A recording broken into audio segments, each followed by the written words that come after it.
Viernes. Bueno, hoy la OEA tiene una nueva votación. No se puso de acuerdo, consensuaron 20 y tantos puntos, faltan los fundamentales sobre ampliar el apoyo a la seguridad en Haití. Ayer hacía el recuento, lo que decidió la ONU con el apoyo expresado en abstención de China y Rusia para lo que hay ahí, el apoyo a la policía haitiana. Insuficiente, ya lo hemos comentado. Kenia es la que está ahí con 2 o 3 militares del área y no llega el dinero. Estados Unidos acaba con la OEA cuando ha sido siempre su instrumento, su arma y los dominicanos que lo sabemos, ¿no? Ahí está el 65. También en la ONU hay la propuesta, referíamos ayer, el documento que 3 países acogieron, el documento de los presidentes dominicanos, Abinader y los ex, Medina, Mejía y Fernández. Bueno, se ha planteado para el 30 discutir esto, la iniciativa de Guterres, el secretario general, de hacer un híbrido ahí con apoyo de ONU, aunque no sea con cascos azules, pero que sea una versión de mucho más importancia que la actual. Pero en la parte de la OEA, repito que tiene votación, nuevamente hoy un fracaso, no hay acuerdo y se sigue cuestionando la OEA. Ahora Estados Unidos la cuestiona porque después que la ha servido mucho, ahora no hay una sintonía o no tiene la condición para lo que él la quiere, para lo que la quieren los Estados Unidos.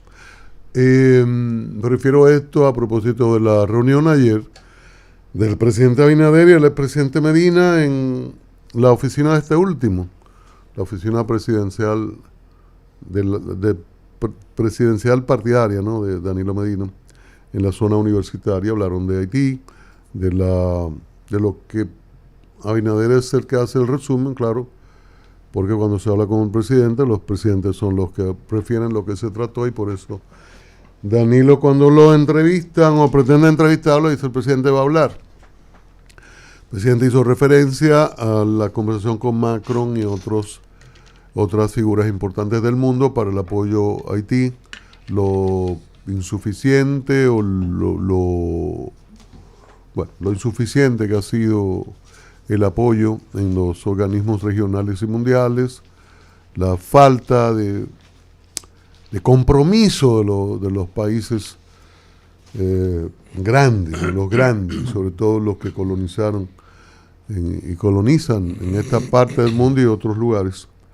Y por ahí fue la reunión, pues, fundamentalmente forma parte del primer compromiso cuando se reunieron en el Ministerio de Defensa, de que el presidente se reúne con los expresidentes de conjunto y luego la promesa de, iniciada la reunión en el CES, de los equipos de los presidentes más los empresarios y los gremios, entonces habría reuniones individuales particulares del presidente Abinader con esto. Se inició ayer con Medina, la semana próxima se realizaría con el presidente Fernández y luego no se ha hablado de fecha con el presidente Mejía, que es del propio partido, y eso es del propio partido y de manera abierta el que ha expresado una distancia, ¿no?, con relación a que hay que buscarle solución, y ha dicho cuál sería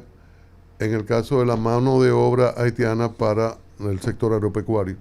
En eso ha sido muy claro y incluso en algunos momentos le ha generado situaciones incómodas al gobierno con esto. Pero ese es el ciclo de reuniones. Claro, en redes, y a veces hay gente que uno no cree que incurrirían en eso, se ha hablado de todo, de un encuentro programado con agenda y se han dicho 1000 disparates sobre supuestas segundas intenciones de ese encuentro de ayer entre Abinader y Medina. Pero la mente es libre, la creatividad de algunos, más la capacidad de decir cosas, inventar cosas y confundir también. Es una libertad. Ayer a propósito de este caso de una extranjera que Politur la encuentra por el este, se la entrega a migración y bueno, dura casi 3 meses en un lugar de retención de migración que sirve de antesala para las deportaciones, básicamente de haitianos. Ha habido algunos cubanos y otros, pero básicamente de haitianos. Que Migración dice que en todas las notas de respeto a los derechos que lo hace, sin embargo uno ve los videos, las personas están en el suelo y no hay dignidad en esto. Pero a propósito de esto, y comentábamos ayer, Rosario entró en más detalles sobre la situación. Hay un documento de migración que a mí me parece interesante, no necesariamente que lo comparto, pero es inteligente el documento y quizás algunas instituciones deberían hacer esto en momentos de conflicto, que lo hace con 11 preguntas. O sea, las preguntas que nos hemos hecho. Que Rosario hacía algunas de estas preguntas ayer y uno ante este caso. Lo primero es el tiempo que pasó en todo esto. Entonces ellos emitieron un documento. La primera pregunta dice, ¿por qué fue ingresada inicialmente al área de hombres? Dice que la señora Helen Franks Hewlett fue detenida en Sabana de la Mar por una patrulla de Politur y entregada a la Dirección de Migración por no portar documentos de identidad. Al llegar al centro de acogida, o al ser llevada, corrijo yo, se identificó como Esri Hahyum, persona del sexo masculino y hermafrodita, dice Migración, condición que resultó no ser cierta. Además presentaba características físicas masculinas visibles como barba y bigote. En función de esa información, dice Migración, fue ubicada inicialmente en el área masculina. Una vez se confirmó su sexo femenino, fue trasladada al área de mujeres, donde lamentablemente ocurrió su fallecimiento. Este primer punto tiene que ver... 3 meses. Tiene una cosa bárbara. Ya. Tiene que ver con las denuncias sobre violaciones que habría sufrido de parte de haitianos en el lugar, o de parte de personas que estaban ahí, la mayoría haitianos. Pero es un poco, aunque no lo refiere, tratando de responder eso inexplicable, que sigue siendo inexplicable ese primer punto que dijo que era hermafrodita y que bueno, tenía como una apariencia, unos bigotes, una cosa. Bueno, después determinamos que era hembra. Bueno, ese es el primer punto. Número 2, ¿por qué si recibía atención médica y supervisión ocurrió este desenlace? Dice Migración. Durante su permanencia, la señora Hewlett fue atendida por personal médico y no manifestó síntomas físicos de enfermedad ni denunció agresiones. También ahí hay un poco la respuesta. Por Dios. Debido a inconsistencias en sus declaraciones durante entrevistas migratorias, fue evaluada por especialistas en salud mental y llevada al área de psiquiatría del Hospital Moscoso Puello. Al momento del levantamiento del cuerpo no presentaba signos visibles de violencia. La causa de su fallecimiento será determinada por informe de INASIF. No precisa ahí en el momento que la llevaron al Moscoso Puello y uno se pregunta, bueno, ya establecida una condición psicótica, una debilidad emocional, para no ser conclusivo en esto, ser concluyente, y después de estar en el Moscoso Puello, como meterla nuevamente en Jaina, pregunto yo, digo yo. Número 3, ¿por qué no fue aislada en una celda individual si tenía problemas de salud mental? Dice Migración, la señora Hewlett fue descrita como una persona dócil y no presentó conductas agresivas ni de riesgo hacia ella misma ni hacia otros. Por ello fue ubicada en una celda segura del área de mujeres, sin que existieran indicios clínicos o conductuales que justificaran su aislamiento.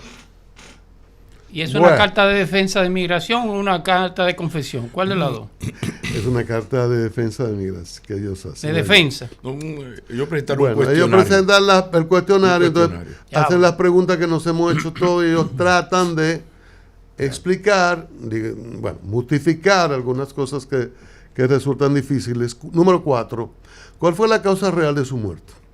El cuerpo no presenta signos de violencia. La causa específica del fallecimiento está siendo determinada en el INASIF, cuyo informe definitivo aún está pendiente. Paralelamente, el Ministerio Público ha iniciado una investigación sobre el caso y la Dirección General de Migración ha instruido a los directores de inteligencia de asuntos internos a realizar una auditoría sobre el comportamiento de los procedimientos operativos que rigen el funcionamiento del centro de acogida. Bueno, ya ellos lo han defendido todo, ¿no?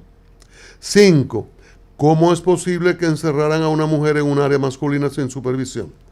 Reiteramos, dice el documento de migración, la señora Hewlett se identificó como hombre al momento de su ingreso, comportándose como tal, por lo que fue tratada conforme a su declaración. Información inicial. Una vez se confirmó su sexo biológico femenino, a los 3 fue días. Inmediatamente, no dicen cuándo ni el periodo, y dice inmediatamente cuando se confirmó, no dice cuándo se confirmó, fue trasladada al área correspondiente. Durante su estadía, estuvo bajo supervisión y no se registraron incidentes en su expediente. Bueno, tener supervisión si era un hombre más, ¿no? Entre eso, según esto que dice migración. Pregunta 6. ¿Tenía doble identidad? ¿Quién era realmente la joven fallecida en Haina? Durante semanas, la señora Hewlett no pudo proporcionar datos verificables sobre su identidad. Y seguía presa por eso. Y sus declaraciones eran contradictorias.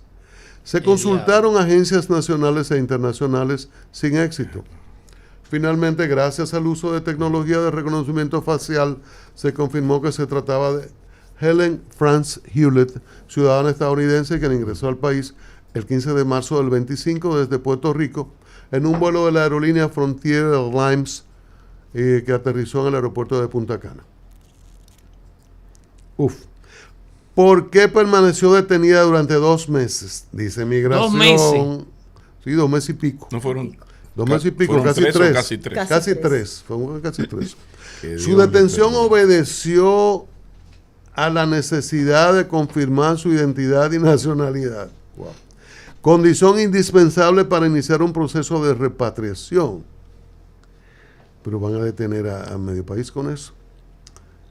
Repito, dice migración defendiéndose. Su retención, más de 2 meses. Seguro que defendiéndose. Obedeció a la necesidad de confirmar su identidad y nacionalidad, condición indispensable para iniciar un proceso de repatriación. Metida en esa cosa.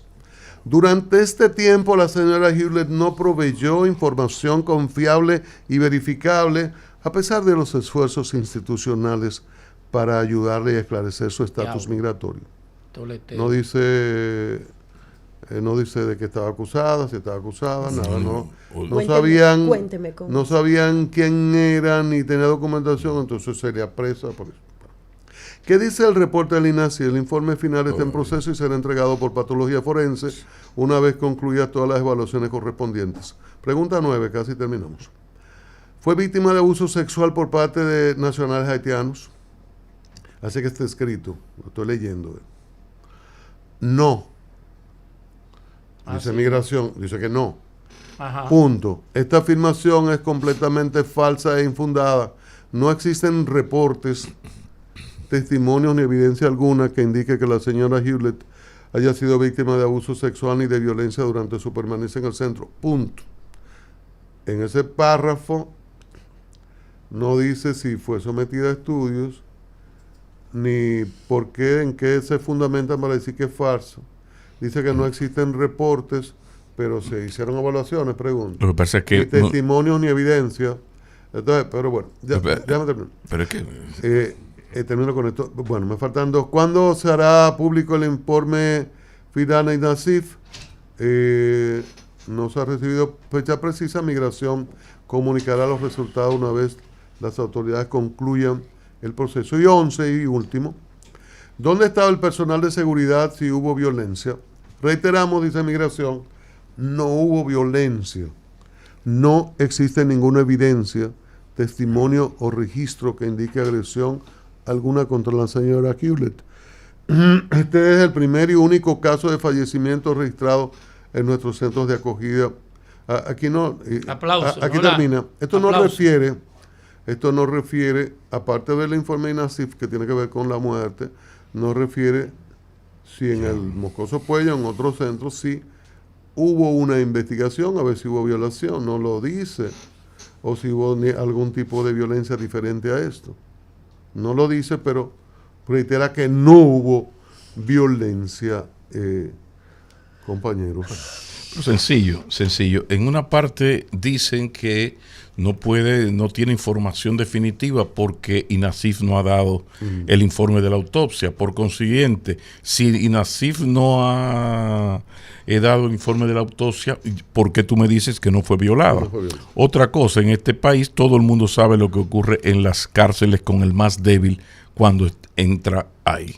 ¿Qué será entre un centro como este, donde más del 90% son ciudadanos pobrísimos, pero pobrísimos?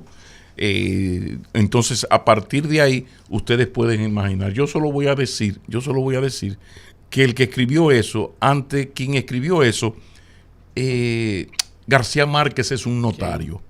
Eso lo llama una novela de mal gusto.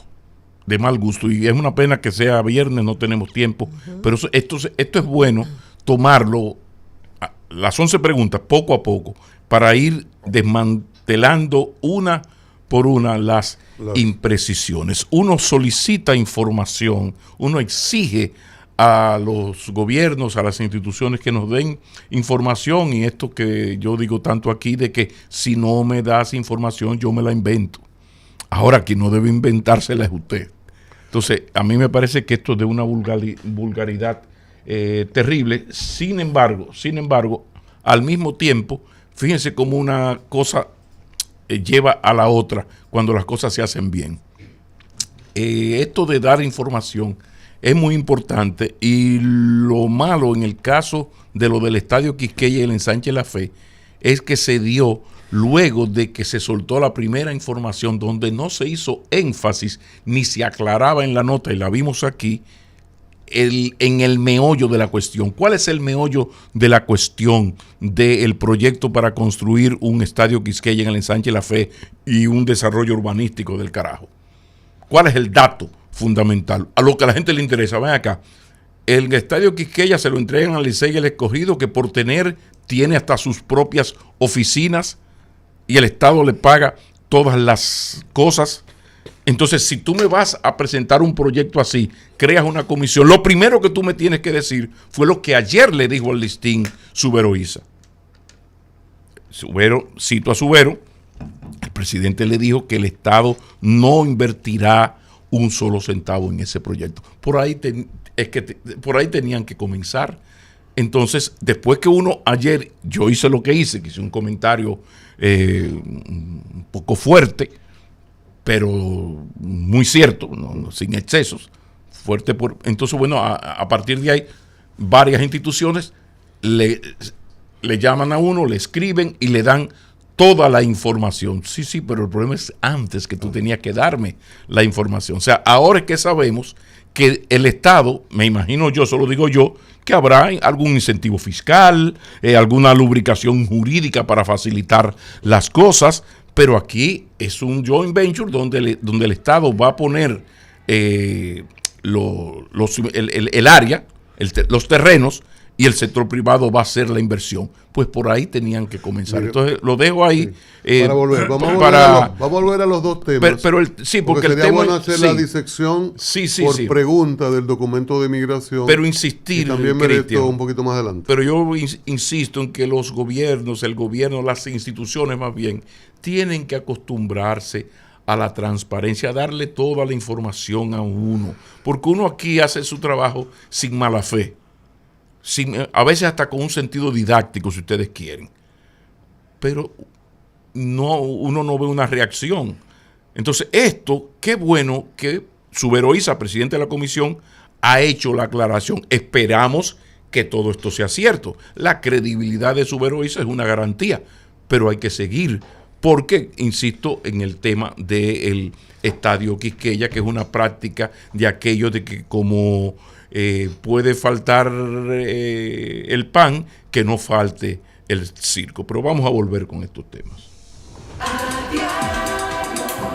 Conoce las claves.